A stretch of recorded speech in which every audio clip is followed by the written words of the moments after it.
एमिति सबुदिन राशिफल देखापी आमर यही चैनल को आपण मैंने निश्चिंत भाव में सब्सक्राइब कर दिंतु। आपण निज निज जीवन कौन भी ग्रह नक्षत्र विषय अपडेट रही आमर यही चैनल को आपण मैंने निश्चिंत भाव में सब्सक्राइब कर दिंतु। नमस्कार बंधुगण, मुझे वैष्णव सुधाकर। चलतु आज आम यही सेप्टेम्बर 2025 मसीहा यही मासरे कुंभ राशि व्यक्तिविशेषों यही मासटी किपरि रहिबो आमे से विषय रे आलोचना करिबा। कुंभ राशि हेउचंती राशि चक्रर एकादश राशि। यही राशिर अधिपति ग्रह हेउचंती शनि महाग्रह। यह शनि महाराजंकर त्रिकोण स्थान मध्य। गुरुवार हेउची यही राशिर घातवार, कारण गुरुवार हेउची महालक्ष्मींकर बार। शनि एवं महालक्ष्मी एकत्र कौनसी जगार रही पारंती नहीं। धनु चंद्र हेउची घात चंद्र एवं राहुंकर नक्षत्र हेउची आद्रा नक्षत्र। यही नक्षत्र हेउची घात नक्षत्र एवं यही राशिर घात तिथि हेउची चतुर्थी तिथि। यही सेप्टेम्बर मासटी कुंभ राशि व्यक्तिविशेषों बहुत कठिन परीक्षार मास रहिबो। कुंभ राशिर व्यक्तिविशेष माने सुख एवं दुख को से माने एकत्र मणि थांती। यही मासर आरंभरू रवि महाग्रह सप्तम भ्रमण करुछंती। सप्तम जेतेबेले रवि महाग्रह भ्रमण करुथिबे हठात परिवर्तन देखादेव। फलरे घर परिवार रे आपणकर अचानक दुख माड़ी आसीबो। क्षणक मध्यरे समस्त सुख को पूरापूरी भाव में नष्ट करदेव। आपण यही समय रे प्रबल चिंताग्रस्त रहिबे। आपण को मन भाराक्रांत होइजिवो। अति निजर लोक आपणकर शत्रु पलटि जिवे। आपण को कथा सेमानकु पूरा जहर परि लागिवो। परिवार मध्यरे स्वामी स्त्री मध्यरे छोट छोट कथा को नहीं कली लगी रहिबो। यही कलह भयंकर रूप मध्य नहीं पारे। यही मासरे आपणर शत्रु माने अत्यधिक भयंकर होई उठिबे। आपण को चारि दिगरु आक्रमण करिया पे शत्रु माने साहस जुटेइबे। यही समय जदि आपण प्रत्यह हनुमान चालीसा पाठ करिवे ताहले प्रायतः शत्रु माने निराश होई जिवे। चलंतु आमे माने एथर टिके स्वास्थ्य पर नजर पकाइबा। यही मासरे रवि महाग्रह सप्तम वर्तमान भ्रमण करुछंती। सप्तम रवि आदौ स्वास्थ्य प्रति शुभकारक नुहंती। रवि आपण को यही मासरे प्रायतः अशुभ फल प्रदान करिवे।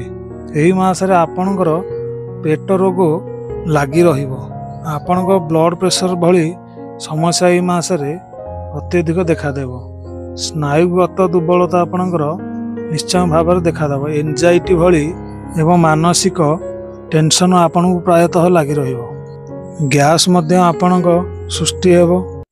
हार्मोन इनबालांस आपणकर मध्य हेबो एवं ठंडा प्रायतः आपन को यही मास सारा लगी रहिबो। जदि आपणकर स्वास्थ्य रे कौनसी बेसी असुविधा हेउची ताहले आपण निश्चिंत भाव में डाक्तर को परामर्श नियंतु। चलतु आम टिके व्यवसाय पर यही मासरे नजर पकाइबा। अष्टम मंगल गोचर करुथिबारु अष्टम मंगल अशुभ फल देवे। अष्टम मंगल आदौ कौन प्रकार भी शुभ नुहंती। तेणुक सी कुंभ राशि लोक मानकर व्यवसाय को अचानक ठप करदेवे। ग्राहक मानकर यही मासरे निश्चिंत भाव में ह्रास घटिबो एवं आपण करजरे आस्ते आस्ते बुड़ी रहिबे। आपणकर आस्ते आस्ते करज बढ़िबा को लागिवो एवं गोटे समय आसीबो आपण पूरा करज पई प्रायतः चिंताग्रस्त रे रहिबे। आपण जेतेबेले करजरे बुड़ी जिवे आपणक मनरे विदेश को जाई किछि व्यवसाय करिबा को चिंता करिवे। सही समय रे आपण जेतेबेले विदेश को जाई अर्थ नहीं व्यवसाय करिबा पई जिबे सेतेबेले अचानक आपणकर विदेश रे देह खराब होई जिवो एवं से पैसा को आपण देह पिछा खर्च करी घर को पुणी फेरी आसबे। जिते चेष्टा कले आपणकर यही मासरे व्यवसाय रे କୌଣସି ପ୍ରକାରର ବି ଉନ୍ନତି ହେବ ନାହିଁ। ଯେଉଁମାନେ ତାଙ୍କର ପିତାଙ୍କର କୌଣସି ବ୍ୟବସାୟକୁ ସମ୍ଭାଳୁଛନ୍ତି ତାହେଲେ ସେମାନେ କିଛି ପରିମାଣର ଉନ୍ନତି କରିପାରନ୍ତି ଏବଂ ସେମାନଙ୍କର କିଛି ପରିମାଣରେ ଲାଭ ମଧ୍ୟ ବୃଦ୍ଧି ହୋଇପାରେ। ରାହୁ ମହାଗ୍ରହ ଏହି ସମୟରେ ଶନି ଏବଂ ମଙ୍ଗଳଙ୍କ ଉପରେ ନଜର ଜମେଇ ରଖିଛନ୍ତି। ତେଣୁକରି ଏହି ସମୟକୁ ଅଙ୍ଗାରକ ଯୋଗ ମଧ୍ୟ କୁହାଯାଏ। ଏହି ଅଙ୍ଗାରକ ଯୋଗ ସୃଷ୍ଟି ହୋଇଥିବାରୁ ଯଦି ଆପଣ ଏହି ମାସରେ କୌଣସି ପ୍ରକାର ନୂଆ ବିଜନେସ୍ ଆରମ୍ଭ କରିବାକୁ ଯାଉଛନ୍ତି, କୌଣସି ପ୍ରକାର ନୂଆ ବ୍ୟବସାୟ ଆରମ୍ଭ କରିବାକୁ ଚାହୁଁଛନ୍ତି, ତାହେଲେ ଏହା ଅଙ୍ଗାର ଭଳି ଫଳ ଦେବ। ଆପଣ ଲଗେଇଥିବା ସବୁତକ ଟଙ୍କା ଆପଣଙ୍କର କ୍ଷତି ଘଟାଇବ। ଆଦୌ ଆପଣ ଲାଭ କରିପାରିବେ ନାହିଁ। ଯଦି ଆପଣ କେଉଁଠାରେ ଜବ୍ ଖୋଜୁଛନ୍ତି, ଏହି ମାସରେ ଆପଣ ମାସ ଯାକ ପରିଶ୍ରମ କରିଲେ ମଧ୍ୟ ଆପଣଙ୍କୁ କୌଣସି ପ୍ରକାରର ଚାକିରିରେ ଆପଣଙ୍କୁ ହସ୍ତକ୍ଷେପ ହେବ ନାହିଁ। ଯେତେ ଚେଷ୍ଟା କଲେ ମଧ୍ୟ ଏହି ମାସରେ କୌଣସି ପ୍ରକାର ଜବ୍ ଆପଣଙ୍କ ହାତରେ ଲାଗିବ ନାହିଁ। ଯଦି ଆପଣ ଏହି ମାସରେ କିଛି ସମୟ କାଢ଼ି ହରିନାମ ସଂକୀର୍ତ୍ତନ କରନ୍ତି, ତାହେଲେ ଆପଣଙ୍କର ଅଶୁଭ ଫଳ ପ୍ରାୟତଃ କଟିଯିବ। ଚାଲନ୍ତୁ ଏବେ ଆମେ ଟିକେ ବିବାହ ଉପରେ ନଜର ପକାଇବା। ରାହୁ ମହାଗ୍ରହଙ୍କର ଦୃଷ୍ଟି ଏହି ରାଶି ଉପରେ ଥିବାରୁ ଏହି ମାସରେ ଯେତେ ଚେଷ୍ଟା କଲେ ମଧ୍ୟ କୌଣସି ପ୍ରକାର ବିବାହ ଯୋଗ ଘଟିବ ନାହିଁ। ଯେଉଁମାନଙ୍କର ପ୍ରସ୍ତାବ କିଛି ଲାଗୁଛି ତାହା କିଛି ସମୟ ମଧ୍ୟରେ ତୁଟି ଯାଇପାରେ। ଆପଣମାନଙ୍କର କିଛି ପୂର୍ବରୁ ବାହାଘର କିଛି ସ୍ଥିର ହୋଇଅଛି, ତାହେଲେ ଆପଣମାନେ ସେପ୍ଟେମ୍ବର ମାସ ଗଲା ପରେ ତାକୁ ଆଗକୁ ବଢ଼ାନ୍ତୁ, ନହେଲେ ଏହି ବାହାଘର ଅଚାନକ ଭାଙ୍ଗି ଯାଇପାରେ। ନୂଆ ପ୍ରସ୍ତାବ ଜୁଟିବାର କୌଣସି ଏହି ମାସରେ ସମ୍ଭାବନା ନାହିଁ। ଯେଉଁମାନେ ଏହି ମାସରେ କୌଣସି ସନ୍ତାନ ସନ୍ତତି ପାଇଁ ପ୍ଲାନ୍ କରୁଛନ୍ତି, ତାହେଲେ ଆଦୌ ଏହି ମାସରେ ସନ୍ତାନ ସନ୍ତତି କରିବା ପାଇଁ ଆପଣ ଚେଷ୍ଟା କରନ୍ତୁ ନାହିଁ। କାରଣ ରାହୁଙ୍କର ନଜର ଥିବାରୁ ଏହି ମାସରେ ଯଦି ଆପଣ ସନ୍ତାନ ସନ୍ତତି ପାଇଁ କୌଣସି ପ୍ରକାର ପ୍ଲାନ୍ କରୁଛନ୍ତି, ତାହେଲେ ସେଥିରୁ ଯଦି ପୁତ୍ର ଜାତ ହୁଏ, ତାହେଲେ ସିଏ ବାପା ଏବଂ ମାଆଙ୍କୁ ଆଦୌ ମାନିବ ନାହିଁ।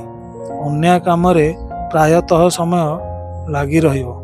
ଏହି ମାସରେ ଗ୍ରହମାନଙ୍କର ଯାହା ସ୍ଥିତି ରହିଛି, ବିଦ୍ୟା କ୍ଷେତ୍ରରେ କୌଣସି ପ୍ରକାରର ବି ଉନ୍ନତି ଘଟିବ ନାହିଁ। ଆଗରୁ ଯେଉଁପରି ରହିଥିଲା ସେହିପରି ପ୍ରାୟତଃ ସମାନ ରହିବ। ବିଦ୍ୟା କ୍ଷେତ୍ରରେ କୌଣସି ପ୍ରକାରର ଉନ୍ନତି ଏହି ମାସରେ ଆଦୌ ଘଟିବ ନାହିଁ। ଏହା ଥିଲା କୁମ୍ଭ ରାଶି ପାଇଁ ଏହି ସେପ୍ଟେମ୍ବର ମାସର ରାଶିଫଳ। ଯଦି ଆପଣମାନେ ଅକ୍ଟୋବର ମାସର ରାଶିଫଳ ଅକ୍ଟୋବର ମାସ ଆସିବା ପୂର୍ବରୁ ଜାଣିବାକୁ ଚାହୁଁଛନ୍ତି, ତାହେଲେ ଆମର ଏହି ଚ୍ୟାନେଲଟିକୁ ଆପଣମାନେ ନିଶ୍ଚିତ ଭାବରେ ସବସ୍କ୍ରାଇବ୍ କରି ରଖନ୍ତୁ। ନମସ୍କାର ବନ୍ଧୁଗଣ, ଏତିକି କହି ବିଦାୟ ନେଉଛି।